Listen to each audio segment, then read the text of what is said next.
Hello friends, this is Babji from Babji study point.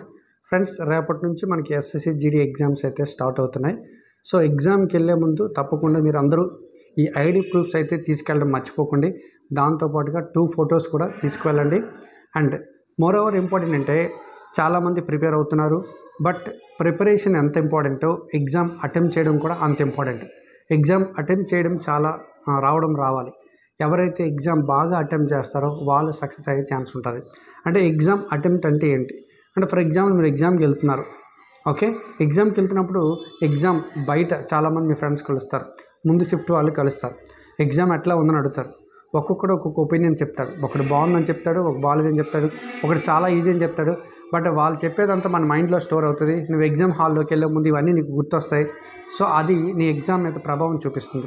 ఒకటైతే గుర్తుపెట్టుకోండి, exam paper నువ్వు చూసినంత వరకు అది కష్టమా ఈజీగా నీకు తెలుస్తుంది, పక్కోడు చెప్తే కాదు. పక్కోడు చెప్పడం వల్ల అది కష్టమా అని చెప్తే నిజంగా నీకు కష్టంగానే అనిపిస్తుంది. వాడు ఈజీ అని చెప్తే మంచిదే, ఈజీగానే కనిపిస్తుంది.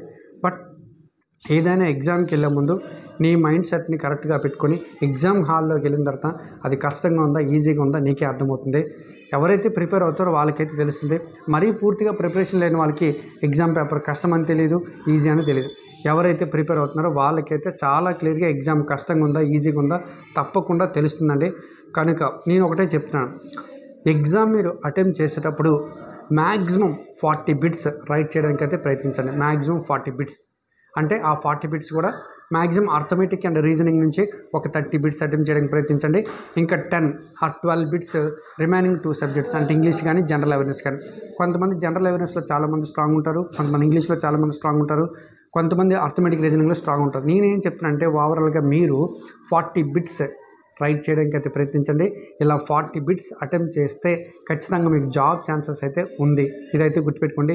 నెగిటివ్ చాలామంది నేను ఆల్రెడీ వీడియో చేశాను, ఎన్ని బిట్స్ నెగిటివ్ చేస్తే మనకి పాజిటివ్లోకి వెళ్ళే అవకాశం ఉంటుంది. చాలామంది 30 పెడితే బాగుంటుందా 40 పెడితే బాగుంటుందని అడుగుతున్నారు. రియల్లీ అలా చేయకండి. అలా చేయడం వల్ల నార్మలైజేషన్లో మీకు ప్రభావం చూపించే అవకాశం ఉంటుంది. మనకి రాంగ్ అనేది మ్యాక్సిమం ఏం చెప్పాను, 15 వరకు ప్రయత్నించండి. ఇంకా అంటే మరీ కష్టంగా ఉంటే పేపర్ 10 to 15 బిట్వీన్ కన్నా ఎక్కువ చేయకూడదండి. రాంగ్ అటెంప్ట్స్ ఎన్ని రాంగ్ అటెంప్ట్ చేస్తే మన స్కోర్ అంత డిక్రీజ్ అయ్యే అవకాశం ఉంటుంది. కాబట్టి ఎక్కువ రాంగ్ అటెంప్ట్ చేయకండి. అండ్ నెక్స్ట్ మోర్ ఇంపార్టెంట్ అంటే ఎగ్జామ్ మీరు అటెంప్ట్ చేసేటప్పుడు ఒకటే గుర్తుపెట్టుకోండి, అవకాశం ఉన్నంత వరకు మీకు జనరల్ అవేర్నెస్ వచ్చినా రాకపోయినా ఫస్ట్ 10 మినిట్స్ జనరల్ అవేర్నెస్ చూడండి. ఎందుకంటే 10 మినిట్స్ అయినా అవసరం లేదు, మ్యాక్సిమం 7 మినిట్స్లో మొత్తం అంటే జనరల్ అవేర్నెస్ మొత్తం క్లోజ్ అయిపోతుంది. అంటే 20 బిట్స్ చూడగలుగుతున్నావు. ఆ 20 బిట్స్ అంటే ఫస్ట్ చాలామందికి పేపర్ చూసే విధానం రాదు. అంటే కంప్లీట్గా చాలామంది 80 బిట్లు కూడా చూడరు, టైం అయిపోద్ది అని చెప్తుంటారు. కాబట్టి నేను చెప్తున్నాను, ఫస్ట్ జనరల్ అవేర్నెస్ ఓపెన్ చేయడానికి ప్రయత్నించండి. మీరు చదివినా చదవకపోయినా ఓపెన్ చేసి చూడండి.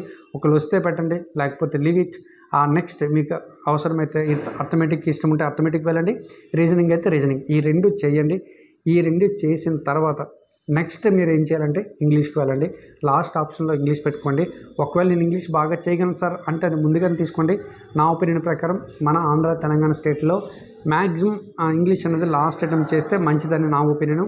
మ్యాక్సిమం నేను చెప్పేటట్టు ఇలా ప్రయత్నించండి. మ్యాక్సిమం అక్కడ మీకు ఎంత అవకాశం ఉంటే అంత ప్రయత్నం చేయండి. టైం అయితే అస్సలు వేస్ట్ చేయకండి. ఎందుకంటే ఉన్న టైం చాలా తక్కువ. చాలామంది రఫ్ చేస్తూ కూర్చుంటారు. రఫ్ అనేది మ్యాక్సిమం తగ్గించండి. ఎక్కువ టైం ఎగ్జామ్ క్వశ్చన్ చదవడానికి అయితే ప్రయత్నించండి.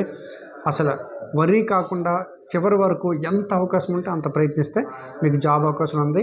ఇదైతే గుర్తుపెట్టుకోండి. ఈ పోస్టులు పెరుగుతాయా తగ్గుతాయా లేకపోతే ఏమైనా జరగచ్చు, అంటే ఏం జరుగుతుందో ఎవరికీ తెలియదు. కనుక అవన్నీ మర్చిపోయి నీ అటెంప్ట్ ఎంత చేయాలో అంత చేయడానికి అయితే ప్రయత్నించండి ఫ్రెండ్స్. ఓకేనా friends, all the best to all students. ఎవరైతే ఎగ్జామ్ ప్రిపేర్ అవుతున్నారో ప్రతి ఒక్కరికి నా తరపున అందరికీ మంచి జరగాలని నేనైతే కోరుకుంటున్నాను. Thank you, bye.